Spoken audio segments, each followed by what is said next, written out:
मुरादाबाद एक जनसंवाद कार्यक्रम में पहुंचे उत्तर प्रदेश के मुख्यमंत्री योगी आदित्यनाथ ने मंच से कांग्रेस पर जमकर निशाना साधा। उन्होंने कहा कि अगर 2019 में जनता ने कांग्रेस को मौका दिया तो ये लोग कश्मीर के पत्थरबाजों को भी भत्ता देने लगेंगे। योगी आदित्यनाथ यहीं नहीं रुके, उन्होंने कांग्रेस के घोषणा पत्र की तुलना ISI के दस्तावेजों से कर दी। आपने राहुल गांधी के उन बयानों को पढ़ा होगा। एक जब वह अमेरिका के राजदूत से मिलते हैं और कहते हैं कि मुझे जैसे मोहम्मद जैसे आतंकी संगठनों से खतरा नहीं है, मुझे भारत के लोगों से खतरा है। ये राहुल गांधी का बयान है। यानी भारत के बारे में इनकी सोच क्या? कांग्रेस की सरकार थी और बिना मांगे सपा बसपा उसको समर्थन कर रही थी, तब भी उनका एक बयान और आया था। तब उन्होंने क्या बयान दिया था? हिंदू आतंकवाद का। भाइयों बहनों, दुनिया का कोई जाति, कोई मत, कोई मजहब, कोई संप्रदाय, कोई सेक्ट ऐसा नहीं जिसको उसकी विपत्ति के समय भारत के हिंदुओं ने अपने यहाँ शरण न दी हो। कानपुर देहात की लोकसभा अकबरपुर सीट से बीजेपी के मौजूदा सांसद देवेंद्र सिंह उर्फ भोले ने साल 2014 में जीत हासिल की थी। वहीं चुनाव जीतने के बाद सांसद भोले सिंह ने कानपुर देहात के गांव लालपुर शिवराज को गोद लिया था और जनता से वादा किया था कि गोद लिए गांव में विकास करके तस्वीर बदल देंगे। लेकिन जब गांव के विकास का जायजा लिया गया तो तस्वीर कुछ अलग ही नजर आई। गोद लिए गाँव की जनता सांसद जी से काफी नाराज दिखाई दी। इन कौनो विकास नहीं है, वो मतलब हिंदुस्तान में कराओ नहीं जाना था, लेकिन जो हमारे मोहल्ले में करा है तो हम जान नहीं कुछ विकास हुआ है। जब कोई यहाँ विकास किसी प्रकार का हुआ नहीं तो हम क्या होता है क्या विकास हुआ। अच्छा। इन कुछ व्यवस्था नहीं, न खरंजा है न नाली व्यवस्था है। जो पहले प्रधानी खरंजा पर हो आया आज तक पर हो, न इंटरलॉकिंग कहीं यहाँ हो, कुछ नहीं। कोई यहाँ सफाई भी नहीं आता है, कोई अगता नहीं। बिल्कुल 5 साल होने जा रहे, कोई यहाँ आज तक नहीं आया। हमें यहाँ का देखा नहीं, केवल एक बार मीटिंग के अलावा दोबारा आज तक नहीं देखो। जब लालपुर गोद ली ने उस दिन से आज तक नहीं देखे। ये गोदनामा लीन थे कोई बोले जी। अच्छा। और तब से कोई मैं विकास है नहीं आया। प्रधानमंत्री की जो भी योजना है जैसे स्वच्छ भारत मिशन को लेकर, क्या स्वच्छता गांव में दिखती है आपको? हमें तो कौन नहीं, वो तो मोदी इतना रुपया दे रहे, उनका इतना वो नहीं कर रहा है, यो कर रहा है, तो बाकी लाभ मिला तो चीज का जाने की नहीं, हमारे लाभ मिले ही है। अच्छा, पक्के मकान होने चाहिए, अच्छे मतलब गरीबी। अरे हम तो हाथ जोड़ ली ना प्रधानों से कि हमारे बाप जैसे मरैया में रहे वैसे मरैया में हमको गुंजा दे, चाहे नहीं तो हम अपनी मरैया में बसर कर लेंगे। अब भीख नहीं मांगा, अरे का सीमा होती क्या नहीं।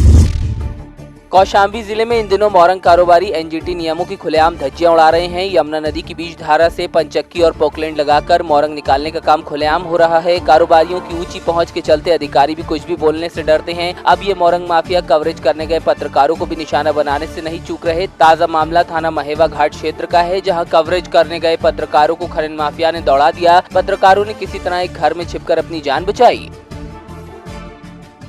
कुछ घाटों पर कुछ दिनों से अनियमितता की शिकायत आ रही थी, खासकर महेवा घाट थाने में। उसमें कल DM साहब का निर्देश आया था, तो उसमें हम और SDM साहब समस्त घाटों का जो है निरीक्षण किया गया था, खासकर महेवा घाट थाने में पड़ने वाले घाटों। क्या सूचना मिली सर महेवा घाट में?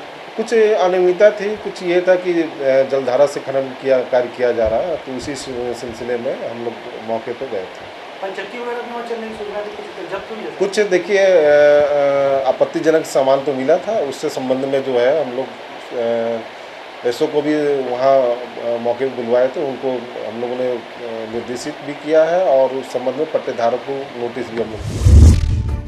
कुशीनगर में सरकारी योजनाओं का क्रियान्वयन करने वाले अधिकारियों के निजी स्वार्थ के चलते ये योजनाएं परवान चढ़ने से पहले ही धराशायी हो रही हैं। जरूरतमंद आज भी इन योजनाओं को पाने के लिए सरकारी दफ्तरों और बैंकों के चक्कर काटने को मजबूर हैं। योजनाओं के लिए पात्रता होने के बावजूद लाभ से वंचित लोगों ने पंजाब नेशनल बैंक की कुबेरस्तान शाखा पर प्रदर्शन और नारेबाजी कर अपनी भड़ास निकाली। वहीं SDO ने जाँच की बात कही है।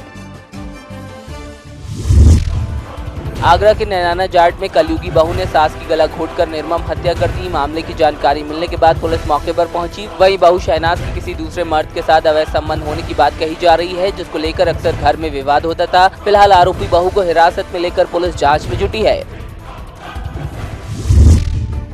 आगरा में गठबंधन के प्रत्याशी गुड्डू पंडित का एक वीडियो वायरल हुआ है, जिसमें वो जनता के सामने गाली देते नजर आ रहे हैं। वो राजा हरिदमन सिंह को पब्लिक के सामने ही गाली दे रहे हैं। इससे पहले फतेहपुर सीकरी में हूटर बजाने के चलते उन पर मुकदमा दर्ज हो चुका है। गुड्डू पंडित की एक के बाद एक करतूत खुलकर सामने आ रही है, जिससे गठबंधन प्रत्याशी के रवैये पर सवाल खड़े हो रहे हैं।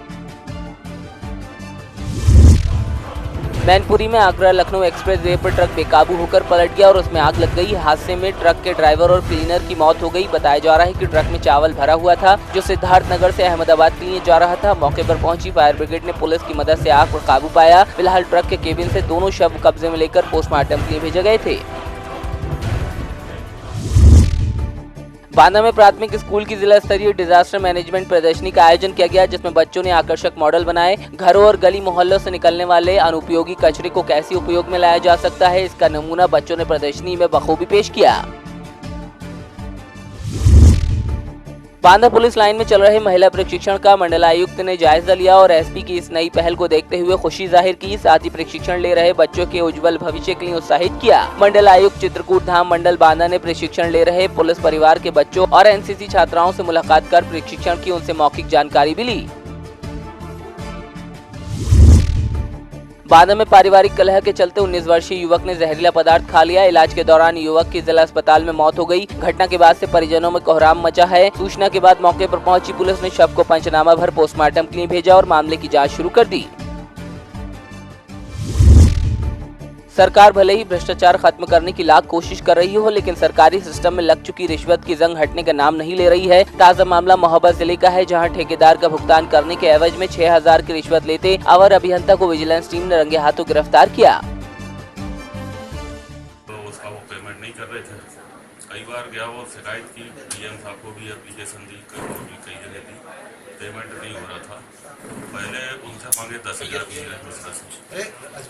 काफ़ी उसने प्रयास किया, नहीं माने तो उसके बाद 6,000 में पक्का हो गया कि हम पेमेंट करवाते हैं 6,000 रुपया हमें। तो जब तुझे पैसा नहीं देना चाह रहा था, बोले हम पैसा नहीं दें, पकड़वाएं। तो 3 तारीख को 3/4/19 को हमारे पास पहुंचा झांसी। हम लोगों को एप्लीकेशन दी। 4 तारीख को हम लोगों ने अपने अधिकारियों को बताया लखनऊ, वहाँ से उन्होंने ट्रैप टीम गठित करके 5 तारीख की बात हो गई थी इनसे, 5 को पकड़े। तो 5 तारीख को हम लोग यहाँ आए। डीएम साहब से 2 गवाह लिए जो मौजूद है, उनके सामने रुपया लेते हैं विकास भवन। कितने रुपये ले रहे हैं? 6,000।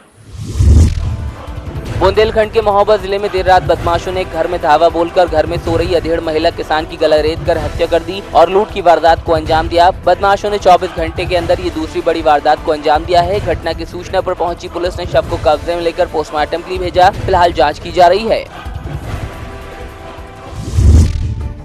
अपने जनसंपर्क कार्यक्रमों को बढ़ाते हुए केंद्रीय मंत्री और बागपत सांसद सत्यपाल सिंह ने छपरौली में एक रोड शो किया। जगह जगह उनका स्वागत हुआ। इस दौरान भाजपा के तमाम नेता और पदाधिकारी समेत सैकड़ों की संख्या में भाजपा समर्थक मौजूद रहे।